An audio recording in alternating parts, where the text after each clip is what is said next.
Príbeh, ktorý uvidíte, je z môjho života. Nejde v ňom len o mňa, či o veľký strojárenský závod, v ktorom pracujem. Ten okolitú prírodu takto nezabíja. Naopak. Obkolesuje ho bohatá, zdravá zeleň. Hovoríme jej zelená zóna. Osobný vlak do Žiliny prišiel na druhú koľaj. Osobný vlak do Žiliny prišiel na druhú koľaj.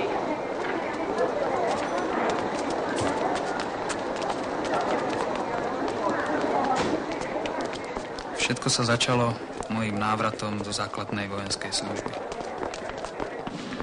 Keď som na ňu odchádzal, veril som, že aj na mňa bude čakať isté dievča.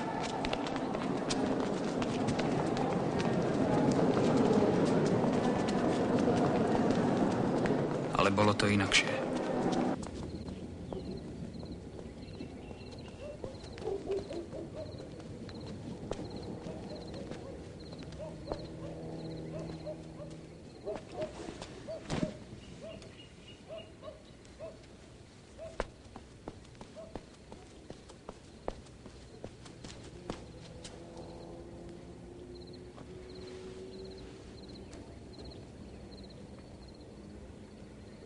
Ahoj.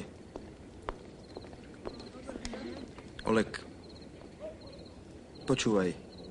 Odpál! Čo robíš? Zbláznil si sa?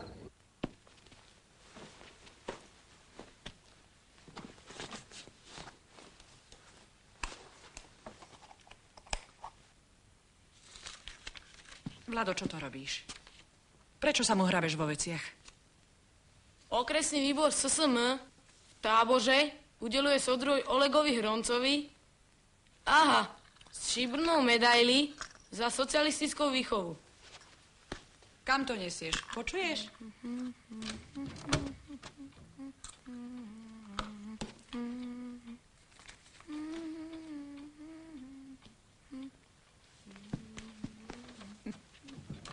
Je vymalované. A nie? A kto to zorganizoval? No? Mama. No určite. Povedal som niekoľkým maľarom a lakošom. Teda chalanom od nás z učňovky. Lakoši sú lakovači, keby si nevedel. Najprv ich nechceli pustiť na celú nedeľu z intraku. Ale potom som šiel za Igorom a povedal mu...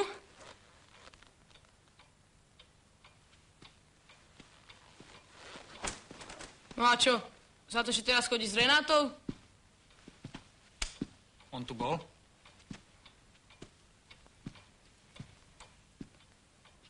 Aj Renáta a 15 chalani. Makali ako šroby. Počuješ, aký má slovník? A fajčí. Nefajčí. Neklám. Našla som mu v Texaskách cigarety. Ja! Vítaj doma, vojak, vítaj. Zdravím. No, tak vie. Dobrý deň. Večer, ty si Tak čo, kapitán? No, celkom no. Poď. Za vyššiu produktivitu práce. Napísal Ing. Dušan Žirkovský, vedúci odboru koncepcie generálneho riaditeľstva. No. To je kariéra, čo? U nás sa ani poriadne nezohrie. Vraj si to miesto kúpil. Milan, pozri sa. Ale nie. Dobrý deň, Vospolok. No čo stojíš? Začni už konečne niečo robiť. Tlačiareň volá, autori píšu, čitatelia čakajú. Vítaj, Oleg. Ďakujem. Tak dobrú zábavu, chlapci. Vďaka, ahoj. Dúfam, že ťa tam trochu vychovali. Šéfe, vy ste tu 2 roky neupratovali. Keď upracem, nič nenájdem. Vítaj. Redakcia závodného časopisu Strojár. Bratkovič. Je tu. Hneď? Poviem mu. Ahoj, ty sladká Julka. Volá ťa krstný otec. až k nemu naklúsať. Hneď. Krstný otec? Veď nejakého nemám. Nemáš? No nie. Á, tak to potom bude sám súdruh riaditeľ. Fakt? Tak odchod. No, ako to behá. Hnusné. Hnusné? To nie. Iba trochu krivé do X. Olek! Zasa pavúky. Tohto roku sú všade, keby aspoň nevyliezali. Ešte stále chodíš s tým nekonečne dlhým basketbalistom? Povedz nie, ale ležím ti pri nohách. Odrazu. Aby si vedel, zasnúbili sme sa. Zabij ho, rýchlo, zabij ho! Fuj, teraz je tam flak. No a čo si čakala? Eva, zožeňte mi kvasničku. Prišiel súdruh Hronec. Sem s ním.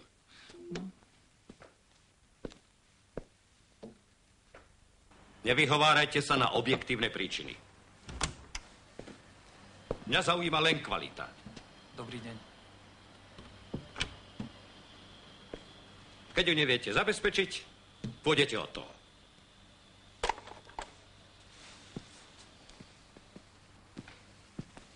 Tak vitaj doma. Vraj si sa včera pobil s Igorom. No... Ale upiekla to Renáta. Sadi si. Ďakujem. Súdruh Kvasnička je od rána na generálnom riaditeľstve.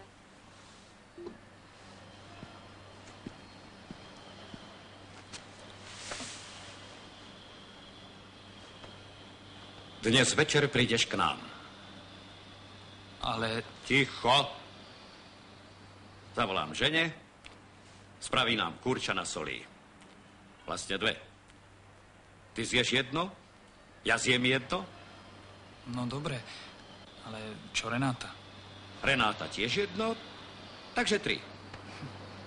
Som rád, že si už tu, Olek.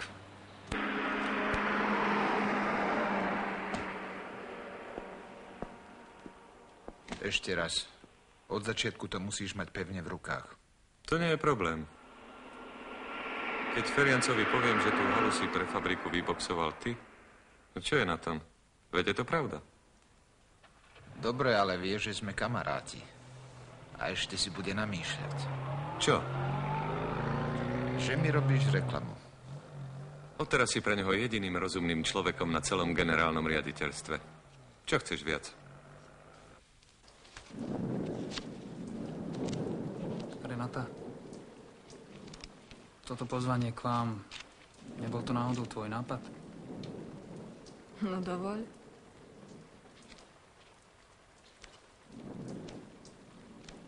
Vie Igor, že som tu? Nie. Aha. Nestihla som mu to povedať.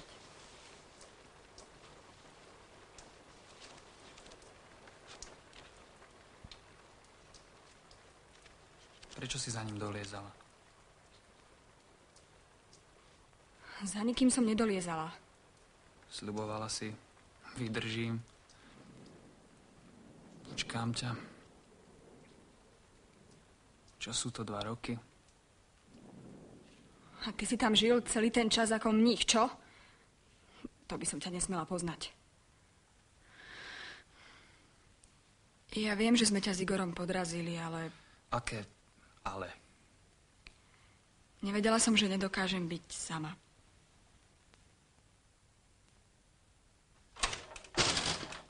Dobrý večer, pánstvo.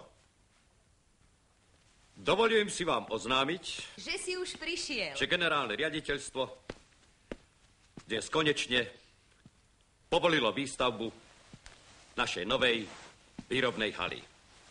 A to znamená čo? Že už vôbec nebudeš chodiť domov. Vítaj. O hale som vás počul prvýkrát hovoriť u nás v kuchyni. Varili ste s otcom guláš. Kedy? Koľko mi bolo? 16, 17? A chutil ti? Nie, ale ani vám. Prečo? Tak ste so som zúrivo diskutovali, že ste zabudli miešať a museli ste ho vyliať do záchoda. Renátka! Poď.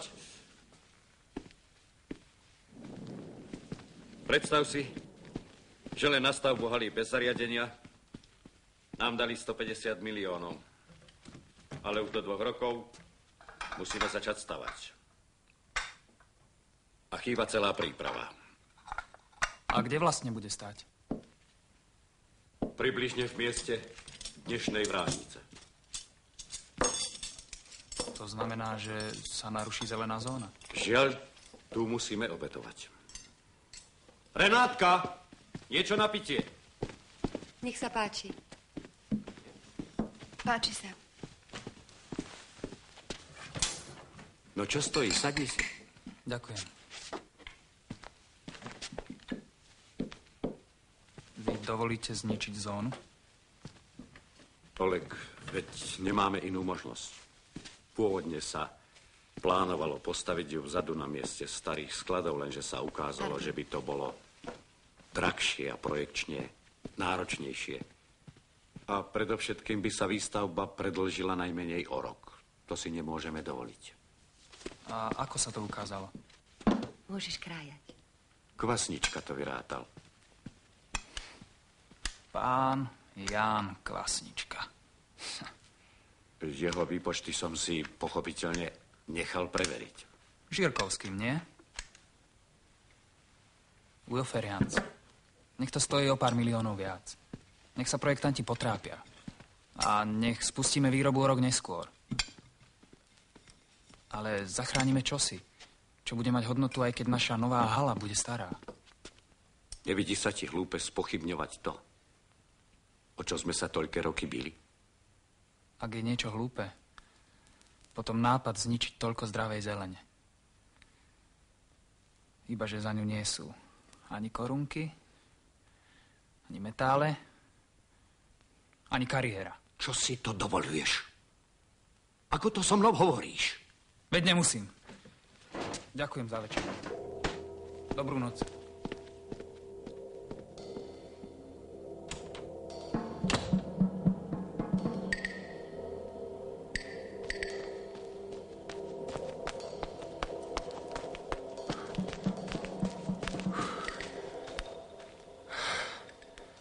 Čo je? Pred chvíľou som sa pohádal s Feriancom kvôli tej novej hale. Chcú zničiť zónu. Zónu? A my sme sa tam toľko narobili. Kto my? Pionierské družiny. Upravovali sme trávniky, farbili lavičky. Detičky, lavičky, Igor, ja to nepodceňujem, ale kedy máš výbor? Budúci útorok. Nemôžeš ho zvolať na zajtra? Najprv sa musíme zoznámiť s projektami. Ak ide o nejakých 100-200 metrov, tak... Ani centimeter. Nepreháňaj. Najprv zistíme, o čo konkrétne ide a potom sa vyjadríme. Vyjadríte. Vy sa vyjadríte. A ako, prosím ťa? My proti vedeniu fabriky ísť nemôžeme, to sa nedá. A dá sa? Samozrejme. Ty proti budúcemu svokrovi nepôjdeš. A ty proti nemu vyskakuješ, lebo ťa Renáta okašľala? Vieš čo, Igorko? Jediné, čo vieš, je niekoho podraziť. Aj kvôli tej svojej bunde si išiel za Feriancom. Ty chudák.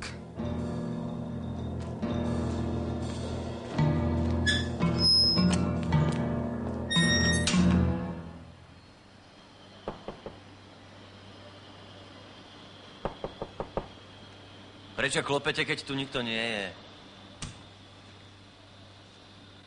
Hľadám inžiniera Žirkovského. To vy nie ste. Nie som. Ale ani vy. Žirkovského nájdete na generálnom riaditeľstve. Volám sa Hronec. A som zo závodného časopisu. Ja som Sabadoš, Eduard. A šéfujem tu všetkému, čo súvisí s výstavbou. Sadni si. Nožnicami sa nehádže. Ako si tu dlho? Rok. A čo si robil predtým? PVVVDD. Neď som si myslel. Priemyslovka, vysoká, vojna, výrobné družstvo, družba. A ty máš básnické črevo? Nie. Možno novinárske, ale takéto maličké. Takže si protekčné dieťa. Bratkovič ležal v špitáli a druhý redaktor musel odísť, lebo nám tu kradol.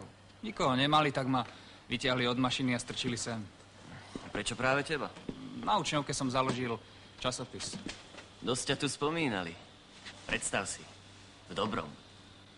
Nemáš návrh umiestnenia tej novej haly? Pre teba všetko.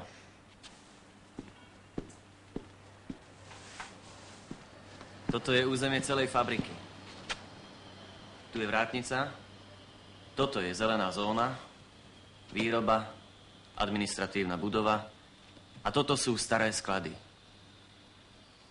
Toto sú záhradky súkromníkov, ktoré treba vykúpiť. A tu máš novú halu. Kto to vymyslel? Návrh zadania spracoval Ing. Kvasnička J. Schválil Ing. Žirkovský D. Bol aj návrh na umiestnenie haly v týchto miestach. O tom nič neviem. Minúty, tam krátke dní, pre ten termín vážny, osudný, na pohľad všetci suverénni, ale dnes to už tréma mení, malujem si čerta na stenu, sama seba vidím stratenú, za zeleným stolom v strachu stáť, možno kto si túži dať mi má, letia za mnou tvoje slova, tak sa drž, poskávaš ma ešte znova. Ešte 20 halierov, Karol. Dobre, ja nekričujú. Prosím. A čo si tu so ženou? Tak sa drž, poskávaš ma Zdravím vás. ešte znova, tak sa Pozri. Dobrý večer. Dobrý večer. Teší ma. Zdravím vás. Tak aká je nálada? Bavíte sa?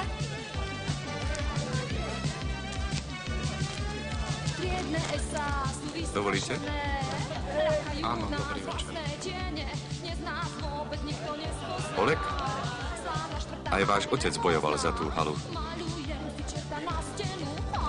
Sama seba vidím stratenú, ty školácky čakáš pred bránou, raz to skončí a ja výjdem von, letia za mnou tvoje slova, tak sa drž, poskávaš ma ešte znova, tak sa drž, letia za mnou tvoje slova, tak sa drž, poskávaš ma ešte znova, tak sa drž.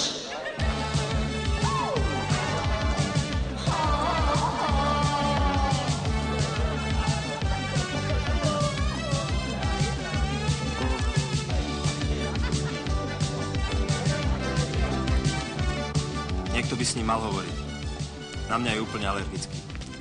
Povedala som ti, až zistí, že si začal chodiť s Renátou, bude zle. Mysleli sme si, že to pochopí. No nepochopil. No ja sa mu nečudujem. Teraz už vieš, Skočíte za ním? keď on je preč, Neboj. že miluješ, A nech povie, čo chce robiť. keď lásku Vymyslí nejakú hlúposť a ľudia budú nadávať na nás. cenu nemá. Čas ten všetko vysvetlí. Smúť, dievča, smúť. Láska je preč. Stisla si spúšť. Srdce je teč. Iba ty vieš, kedy len hráš, kedy predstieraš svoj smiech. Dobrý večer. Dovolíte, aby sme si prisadli? Dobrý večer. Samozrejme, sadíte si u nás. Nech sa páči. Ahoj. Prosím, posaď sa. Veselé. On odchádza preč. Nech sa páči, sadnite. Dobre, že si priviedol Dušana. Pozrite sa, Bratkovič! Zdravím ťa, Milan. Ahoj, šéf-redaktor. Počúvaj, že vraj nám schválili halu. No áno.